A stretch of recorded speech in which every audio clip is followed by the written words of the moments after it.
अस्सलामुअलैकुम एवरीवन। उम्मीद करती हूँ सब ठीक होंगे और खैरियत से होंगे। इंसान अल्लाह की बनाई हुई ऐसी मखलूक है जिससे अशरफुल मखलूक़ात का दर्जा हासिल है। अल्लाह ने हमें अकल जैसी नेमत से नवाजा है जिससे हम सोच समझ कर फ़ैसले करते हैं। इंसान आए दिन ऐसी इन्वेंशंस कर रहे हैं जिसकी बदौलत दुनिया में ऐसी तब्दीलियाँ नुमायाँ हो रही हैं जिनको देखकर इंसानी अकलें भी दंग रह जाएँ। ऐसी ही एक इजाद AI आर्टिफिशियल इंटेलिजेंस है। ये एक तरह की प्रोग्रामिंग है जो इंसान की तरह सोचने समझने और फ़ैसला करने के काबिल बनाया गया है। लेकिन एक कंप्यूटर को इस तरह से इख्तियारात देना बेहतर है, क्योंकि अगर यही कंप्यूटर किसी गलत हाथों में चला जाए तो इसके काफ़ी ज़्यादा नुकसानात भी हो सकते हैं।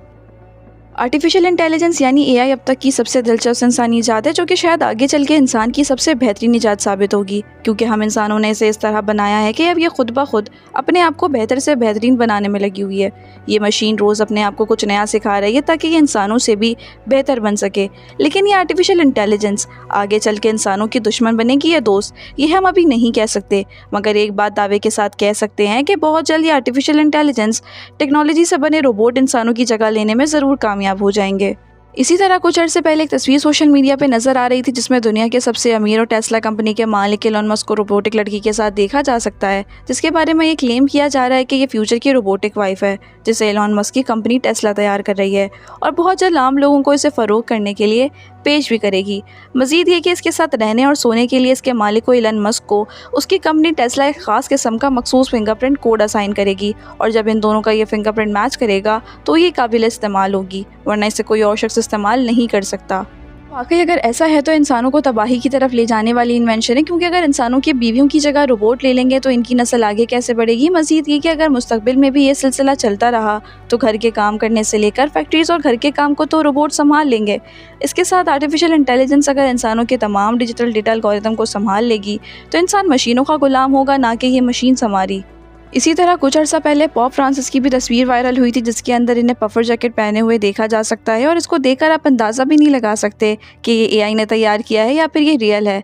यानी आज के दौर में आप जो कुछ इंटरनेट पे देख रहे हैं ज़रूरी नहीं कि वो सच हो।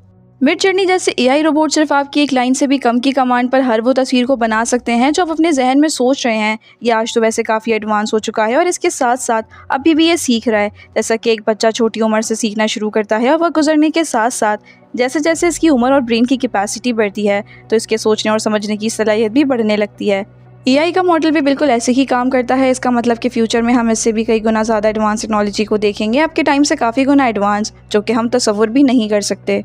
ChatGPT AI language model, machine learning और आर्टिफिशियल इंटेलिजेंस आज कमाल कर सकते हैं, कुछ ऐसे कमाल जिसका तसव्वुर आज से कुछ साल पहले का इंसान भी नहीं कर सकता था।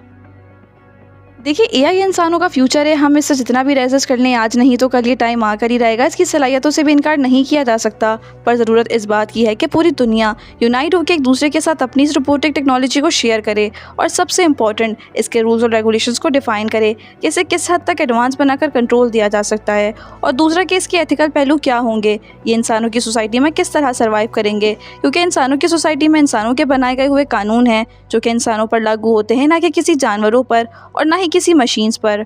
तो इन रोबोट के लिए दुनिया भर में कानून बनाना पड़ेंगे कि अगर कोई रोबोट कोई जुर्म करता है तो इसकी सज़ा किसको मिलेगी, इसके मालिक को या फिर खुद रोबोट को। क्या इनका इस्तेमाल मिलिट्री में बेगुनाह लोगों को मारने के लिए तो नहीं होगा, या ये लोगों की जासूसी तो नहीं करेंगे, या इंसानों की प्राइवेसी का क्या होगा।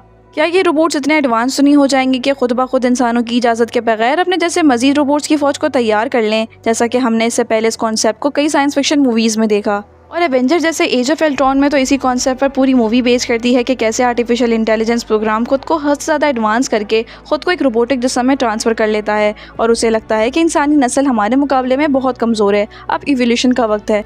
यानी जो ताकतवर होगा वो दुनिया पर हुक्मरानी करेगा, और यही सोचकर वो खुद की रोबोट्स की आर्मी तैयार करता है और इंसानों को तबाह करके एक नई दुनिया की शुरुआत करना चाहता है जिस पर इंसान नहीं सिर्फ और सिर्फ रोबोट्स होंगे।